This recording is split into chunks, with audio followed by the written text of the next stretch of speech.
Bonjour et bienvenue dans le Buzz Télé de TV Magazine. Alors il a beau répéter tous les jours qu'il n'est pas animateur télé, il reste quand même régulièrement les antennes de France Télévisions avec ses émissions de vulgarisation sur la médecine, le magazine de la santé, enquête de santé, aventure de médecine ou encore les pouvoirs extraordinaires du corps humain, à telle enseigne que le docteur le plus sympathique, le plus drôle et le plus populaire du PAF devient aussi cette semaine l'animateur préféré des Français selon un sondage réalisé par le magazine TV Magazine avec Opinionway.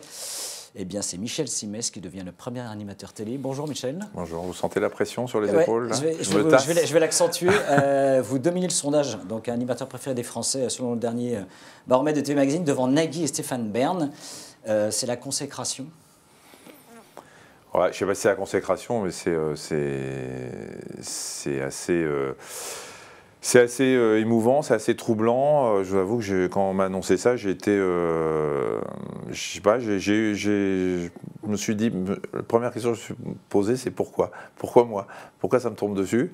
Mais voilà, en termes de consécration, bon, c'est quand même génial d'être comme ça numéro un en termes. Moi, je pense ça comme une marque d'affection plus que comme une consécration.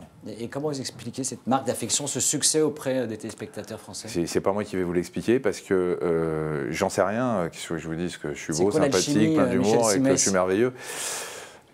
Franchement, je vous cache pas que quand on m'a annoncé ça, je me suis dit, bon, j'ai eu la chance d'être toujours assez bien placé dans les classements de présentateurs, mais quand on m'a annoncé que j'étais premier, je me suis dit au début, c'est sympa, et puis après, les jours suivants, je me suis dit, oula, j'ai eu des frissons quand même un petit peu, et puis essayer d'analyser, j'ai essayé, je me suis dit, bon, mais comment ça se fait?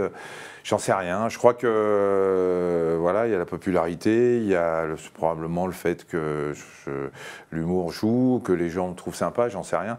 Moi, ce que ça me... Il y a une plus forte exposition aussi. Oui, il y a une forte exposition. Il y a eu votre livre récemment qui a dû peut-être jouer votre livre, la publication de votre livre. Oui, je pense que le livre cette année a apporté une autre facette, a montré une autre facette que celle que vous voyez à la télévision, parce que j'ai mis mes tripes dans ce bouquin, que c'était émouvant, que c'était une histoire très difficile. Et que j'ai eu beaucoup de promos. Donc je pense que cette année, en fait, il y a eu plein de choses qui ont fait que j'ai été très exposé et puis que les gens ils se sont dit, bah, finalement, il est plutôt sympa et puis il dit des choses un peu sérieuses dans son bouquin. C'est difficile d'analyser soi-même, vous savez, l'affection que vous portent les gens. Est-ce que être populaire, c'est important pour vous?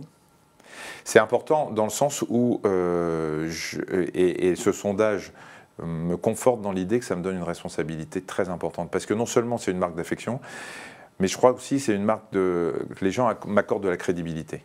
Et ça, pour moi, en tant que médecin, parce que justement, je suis dans le domaine de la santé, en tant que médecin, c'est une très, très forte responsabilité. Et depuis que j'ai appris ça, je me dis, et depuis que je sais que j'ai une bonne cote de popularité, que je vais me servir de ça pour faire passer des messages de santé publique, parce que là, je me sens investi, entre guillemets, d'une mission qui est de profiter de cette affection des gens pour leur expliquer un certain nombre de choses sur la santé, et y compris pour contrer ceux qui racontent n'importe quoi. Alors, parce qu'en effet, vous êtes l'animateur préféré des Français, mais vous n'en êtes pas moins médecin, je le rappelle quand même, ex-chirurgien spécialisé dans l'ORL. Est-ce que vous ne lâcherez pour rien au monde la médecine pour la télé? Jamais? Jamais. Jamais. Ce matin, j'étais à l'hôpital, je consultais, j'y retourne demain matin. Qu'est-ce que vous donne la médecine que vous ne donne pas la télévision? Mais c'est ma vie. Ouais. C'est même pas, je cherche même pas à savoir ce qu'elle m'apporte. C'est pour moi inconcevable aujourd'hui d'arrêter d'exercer. Enfin, je sais pas. C'est comme si on vous demande vous de changer de métier et d'être autre chose que journaliste. Si vous n'en avez pas envie parce que c'est votre ADN, eh ben vous continuez. Moi, j'ai un besoin du contact avec les patients. J'ai un besoin d'aller à l'hôpital.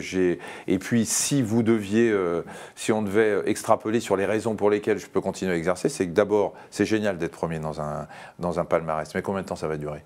Qui me dit que dans 6 mois, je ne vais pas être viré de la télé parce qu'il y aura d'autres qui sont arrivés ou que le nouveau patron de France Télévisions, c'est pas le cas, je ne la connais pas, mais va me virer. Je ne sais pas. Et moi, si je continue à exercer, c'est une sécurité. Et puis c'est ma vie. J'ai fait 12 ans d'études pour être toubib et j'ai besoin de ça. J'ai un vrai besoin. C'est viscéral. J'ai besoin du contact avec le patient. Puis ça me permet de garder les pieds sur terre parce que tout ça est formidable. Je vais faire la couverture, tout ça, c'est génial. Mais bon, ma vraie vie à moi, elle est avec mes patients. Justement, vous parlez de vos patients. Pour vos patients à l'hôpital, vous êtes toujours un médecin comme les autres? Ouais. C'est vraiment possible? Oui, parce que d'abord, un patient vient me voir avec sa maladie. Il me voit en blouse blanche à l'hôpital, il vient me confier sa santé. Alors, bien évidemment, les gens qui ne sont pas des patients que je vois habituellement me regardent avec des gros yeux en se demandant ce que je fais là, ou ils me disent un petit mot gentil. Mais quand vous êtes face à quelqu'un en blouse blanche, que vous venez lui confier votre santé parce que ça ne va pas, la télé, vous en foutez. Et je veux conserver dans l'esprit des gens et dans le regard de ceux qui viennent me voir, le regard de patient. Et d'ailleurs, aujourd'hui, il y a tellement de patients que je n'en prends plus de nouveaux, donc je risque plus d'avoir cet afflux de patients à cause de la notoriété. Votre agenda donc, est déjà bien rempli avec France 2 et France 5. Il vous permettrait de faire de nouvelles choses à la télévision ou pas? Oui, bien sûr. Vous êtes à saturation, entre guillemets? Non, oui, je fais beaucoup de choses, mais la saturation, vous savez, j'ai la chance de travailler dans le magazine de la santé avec une équipe incroyable, avec Marina, Benoît, Christian Jorin, tout ça. Ils sont très souples aussi, et ils comprennent que j'ai un peu envie et besoin aussi de faire parfois d'autres choses. D'où je pars 8 jours avec Adrien à faire les pouvoirs, je pars sur Aventure de médecine, et puis j'ai envie, pour m'amuser, parce que je crois que la vie doit être un amusement quand on peut, de jouer le rôle d'un médecin dans une fiction. C'est un projet avec Bruno Solo, qui est encore négocié, qui est en cours de négociation toujours avec France Télévisions. Qui est en cours d'écriture avec Bruno. On travaille dessus, sur ce projet de fiction dans lequel je jouerai un rôle de médecin. Depuis que j'ai dit que je voulais jouer un rôle de médecin dans une fiction... un appel du pied sur un autre projet. C'est pas compliqué ce métier. Hein. Quand les gens estiment que vous êtes un peu bankable, ils se disent on va lui proposer des trucs et puis on espère qu'il jouera pas trop mal. Mais comme je sais pas ce que je vaux, j'ai reçu des scénarios, j'ai dit pourquoi pas à des gens et puis je vais voir. Mais c'est toujours le rôle de médecin. Toujours. Ça sera toujours un rôle de médecin. Oui, parce que, toujours, on se revoit dans 10 ans, mais je me pose une seule question. Est-ce que, après m'avoir vu la veille, dans une fiction, une émission, n'importe quoi, le patient que j'aurai en face de moi verra un médecin? C'est la seule question que je me pose. Je veux que, dans son regard, il n'ait aucun doute, il voit un médecin et non pas le proxénète qu'il a vu la veille dans une fiction. Donc, je suis obligé de jouer dans un médecin. Restons médecin. Je rappelle, vous avez démarré votre première chronique, c'était en 91, je crois, c'était sur France Info. Ouais. L'aventure de la 5, c'était la 5e à l'époque, c'était en 98. En multipliant les émissions, vous n'avez pas peur de le finir par lasser, justement? Si, bien sûr. Ouais. Bien sûr que j'ai peur. J'ai peur mais pas que les émissions. Quand j'ai eu une telle promo pour Hippocrate aux Enfers, mon bouquin, qu'à un moment, je me disais, mais c'est pas possible, les gens vont éteindre la télé, quoi. C'est un peu le principe des promos, c'est un peu le principe des émissions. Je refuse beaucoup de choses. Alors, mes émissions, c'est une chose, mais je refuse, par exemple, beaucoup d'émissions dans lesquelles on m'invite parce qu'on veut me faire parler. Oui, spécialiste médecin ou pas, ou la télé ou machin, parce que les gens disent c'est un bon client, machin, donc on va faire venir. Je refuse 9 sur 10 quoi, des invitations. Et plus ça va, et plus je vais en refuser, parce que je suis obsédé par l'idée qu'effectivement, à force d'être trop à l'antenne ou trop dans les médias, on finit par lasser les gens. Pas de surexposition excessive? Pas de surexposition, pas excessive, pas de surexposition du tout. Parce que, de toute façon, c'est simple, à partir du moment où je me saoule moi-même, c'est un bon critère, c'est que je dois saouler les autres. Et ça arrive de temps en temps. Vous dosez vous-même. France Télévisions, vous avez dit un mot, changera de présidence, c'est en août prochain, avec l'arrivée de Delphine Ernotte, qui a été élue, qui remplace le président actuel, Rémi Fimelin. Aucune inquiétude sur la place que vous occuperez justement à la rentrée sur France 2 et France 5? Écoutez, je vais la rencontrer dans pas longtemps. Donc sur France 5, je ne suis pas très inquiet parce que franchement, le magazine de la santé... c'est un vrai rendez-vous quotidien. Oui, et puis c'est parmi les meilleures audiences de la chaîne, donc il faudra quand même... c'est un peu particulier pour l'enlever de l'antenne. Après, Aventure de médecine cartonne, Les pouvoirs extraordinaires cartonnent. Voilà, je n'ai pas l'impression que je sois la priorité en ce qui concerne les évictions de personnes ou d'émissions à la télé. Ouais. On dit que France 5 est le bon élève de France Télévisions. Vous diriez on ne change pas une équipe qui gagne? Ça, vous voulez m'emmener sur le terrain de la direction de France 5? Il y a des rumeurs sur des changements de patron de non, mais je vous lis entre les lignes.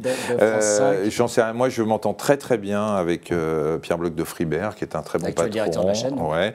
Je m'entends bien avec toutes ces équipes et les gens qui sont en contact avec nous directement. Maintenant, la vie de la télé est une vie très compliquée.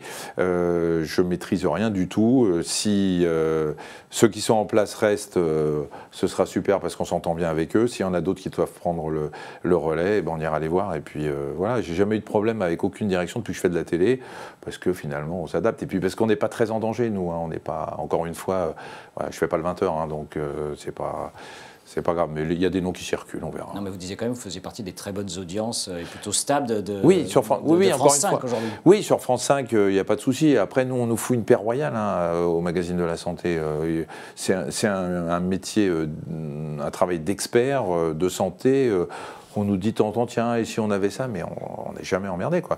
Donc, alors si demain quelqu'un arrive en nous disant, bon, alors maintenant vous allez changer la couleur du plateau, les chroniqueurs, les animateurs, la façon de vous habiller, là on sortira les griffes, mais c'est pas prévu. Hippocrate aux Enfers, c'était aux éditions Stock, vous en avez parlé tout à l'heure, il y a quelques mois. Est-ce qu'après la médecine et la télé, l'écriture, c'est quoi? Il y a une troisième carrière qui se dessine? Non, il n'y a pas de troisième carrière. Les bouquins, j'en ai tellement bavé en écrivant ce livre, tellement bavé en faisant la promo, parce que ça a été psychologiquement et moralement difficile vu le thème.